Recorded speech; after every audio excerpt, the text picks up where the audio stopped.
See, it's moments like this that I'm so glad I learned how to do 10 key.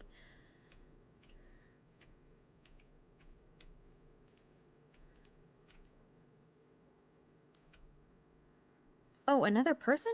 I was expecting that to be my last customer. Hello. How are you?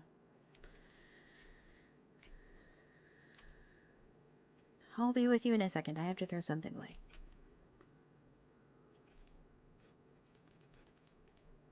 Thank you. Exact change. You just made my night.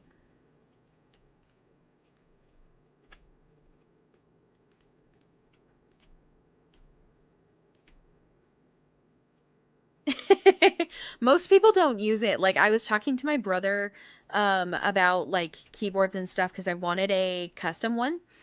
And I told him that it has to have 10 key because of what I do for work and because of like how I type numbers now. I can't not have it.